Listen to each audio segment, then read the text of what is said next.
Have you ever seen such a fun practice? Let's talk about how you can use drill boxes to work on your script. Hi there, and welcome to day 4 of the Uppercase Bootcamp, a 7-day challenge for practicing the copperplate uppercase basic strokes. I'm Charisse of Piecescalligraphy, and I'm hosting this bootcamp with my friend Nina Tran. If you're new to the challenge, jump right on in. You can head to my website in the link below. There you can grab the guide sheets and learn more information. Okay, day 4, drill boxes. This is probably one of my favorite drills just because it's super fun. So just keeping in mind our goals again, they've changed with each day, but I promise you there is a running theme with everything. Just you can tell that we want to conquer the pen, we want to work on that consistent shade on that 55-degree slant, and just work on more delicate strokes because copperplate is a beautiful script and we want to really just get our shading and our hairlines. We want to find a comfortable place with them. So I hope throughout this boot camp you are finding that you are getting more comfortable and building those muscles.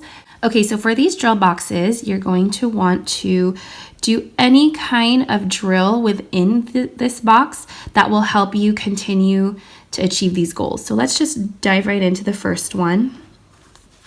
So as I create the strokes into this box, so see where my slant line is, you want to be mindful of where that slant line is. And here's what I mean. So I'm going to just create some coils here, which I'm just connecting. And as I go into this box, I'm being mindful of where that slant line is and trying to put my shade parallel to the slant line. Okay, I kind of had to adjust a little bit, could you tell? Okay, so a little shaky here. This is my first go. We might have to redo this one. Okay, do you get the idea? Let's do this one again. I'm going to point out a couple things because I really want to fix this for my own self. Do you notice how the shade of this area here, this is my slant line in the background. Okay, it wasn't too bad, but when I first started out, here's where this shade is, here's where this shade is. See that? Not quite parallel. So I want to work on that. I want to get that really on that slant line, and if that takes turning my page, then that's what I'm going to do. So everything that you've learned so far applies. Shade on the slant line, delicate hairline coming off of that slant line. And you don't need to worry so much about the placement of your hairline. Right now, you just want to really focus on that shade. Okay, so in addition to keeping your shade on the 55-degree slant, you also want to be mindful of the spacing of each shade. Okay, I kept this pretty tight. You don't have to make yours this tight. You can keep yours a little bit wider if you want. I'm going to go ahead and go the reverse way. So with this coil, I went counterclockwise. Let's try going clockwise. So that means we'll start off with a hairline, because thin up, thick down, right? Whenever we go upward, well, in this case, up and to the right, we're going to use a light hand, and whenever we go down, we're going to put pressure and use a heavier hand. Okay, and I love that the drill box keeps your strokes contained. You're not too worried about going everywhere. Okay. Let me space them out a little, even more, just a little bit more. So at this point, I'm not even really looking at my hairline. I'm just keeping my eye on my shade. I found that to be really helpful because when I first learned about this drill, I was really mindful of where my hairline was, but that's not the goal. The goal is to look at where your shade is. Don't worry about shakiness. I would just focus first on, again, that slant line, okay, keeping it on the slant, and the spacing of your shades. Okay, you can also create your strokes like this. I really like this one because it's a little less busy and it keeps me really focused on the slant line. Maybe you could start off with this. You might not want to start off with the coil. And then let's go the other way. And if you're familiar with the lowercase basic strokes, this may look familiar. This is pretty much helping you practice the compound curve. Okay, let's do a few others. So remember the twist we did from day 2? I really love this one. It's so pretty.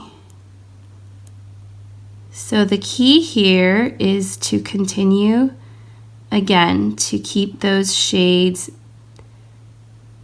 parallel to the slant line. I think I'm losing it a little bit. We may have to redo this one. Okay, so here's my slant line. I want to keep, there we go. So find the slant line.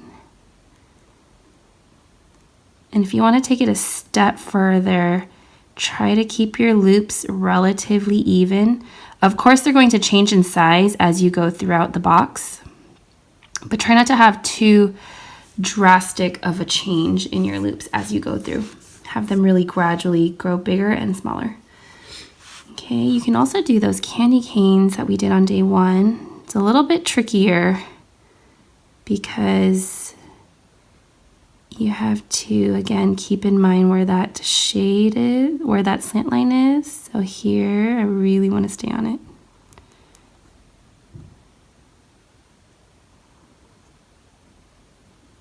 Okay. As you touch each end of the each side of the box, try to get back to a point. And let's try to start the same candy cane drills, but we will start first with a downstroke. So same thing, not really changing direction, but I just started with the capital stem first.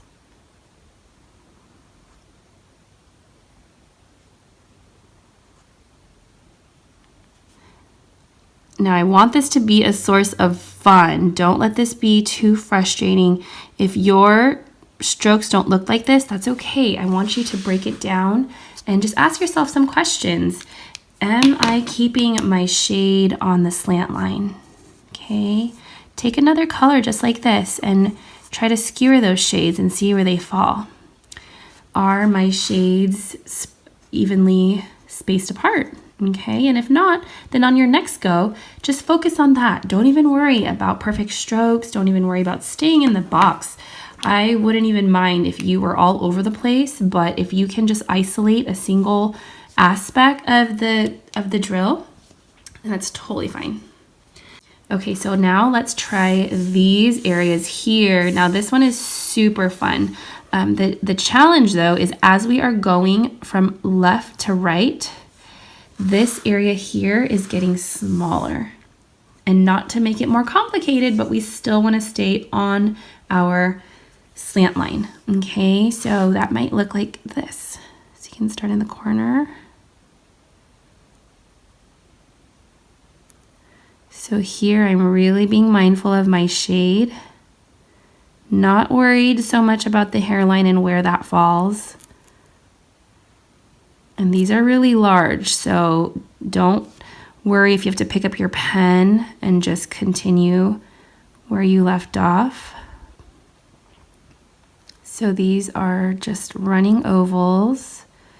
And see, as I want to point this out, as I had my hand planted and I was lifting my pen and going over, but look at the direction of my pen to the slant line. It kind of got harder and harder to get on that slant line. So instead of moving your wrist, literally lift your hand off your page and move your page. And that, see, now I'm back on the slant line. That was really, it was really forcing my hand there for a little bit, so that was a little difficult. Adjusting my paper again, just to keep that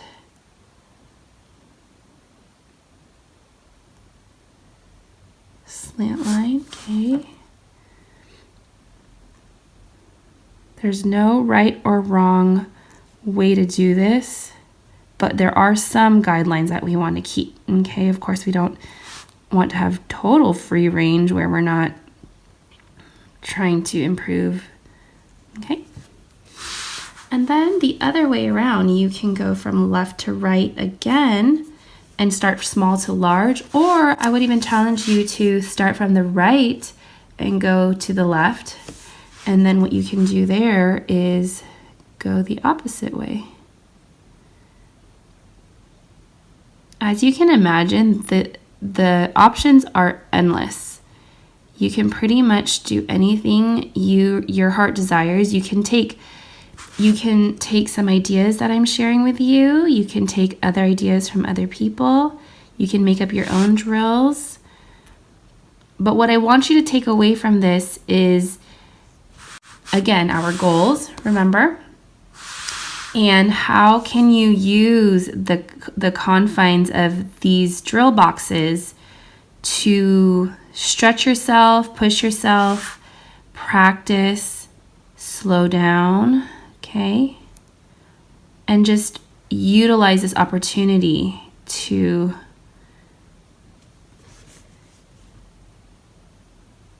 practice all those things, okay? It's not about the perfect drill boxes either. It's just really using this as a tool to improve your own script. Okay? It's like driving off the road with your car, right? Or your bike or whatever, finding new trails. You still have to operate it the same way, but of course, by pushing yourself, giving yourself these new challenges, it really pushes you. Okay, last but not least, look at this. How fun are these boxes? Are they even called boxes at this point? So let's try a different drill. I'll take each of these areas and do a different one. So for this first one, let's do the twists. And again,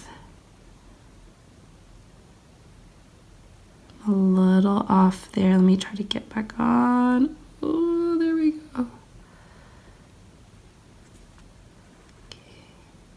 So this is really challenging with the sizing of your ovals. But it's so much fun to just see what happens. Okay, you can do just some compound curves.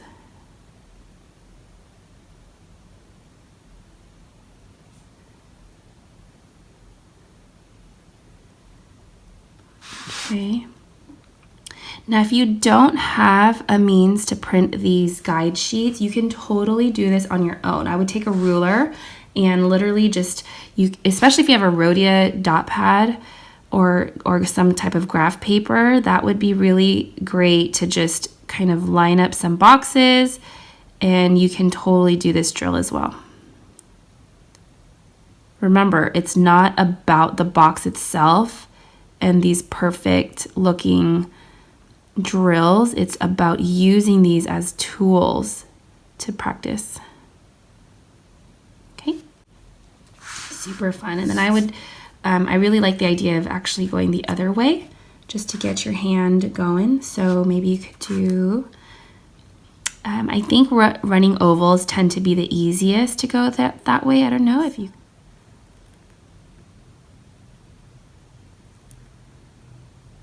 If you're liking this so far, let me know. I love hearing from you. If you haven't said hi yet during this boot camp, don't be shy. Just give me a thumbs up on this video or just comment down below that you're tracking with me, that you're doing this on your own, or that's okay if you just want to keep it to yourself too. All right, so that is day 4. See why I love this drill? This is so much fun, and Nina really outdid herself bringing these boxes a little bit further. And so I want to give a shout out to Bianca Mascaro, another calligraphy friend who helped Nina a long time ago with these drill boxes in the first place. So I was really excited for Nina to share these with me. Again, remember, feel free to create your own drills. Use this how you can. Just keep your goals in mind and just continue to conquer that brush pen, build that consistent shade, and work on the delicate strokes that you have here. And remember, you can catch up with the rest of the series on my website at piecescalligraphy.com/uppercase. We are getting ready for hand-lettered ABCs in August. I'm super excited to tackle the alphabet. So say hi to me and Nina on Instagram. I know there's a lot going on here. There's some hashtags down here that you can include in your posts so we can see them. And otherwise, enjoy the boot camp. I can't wait to catch up with you next time. Bye.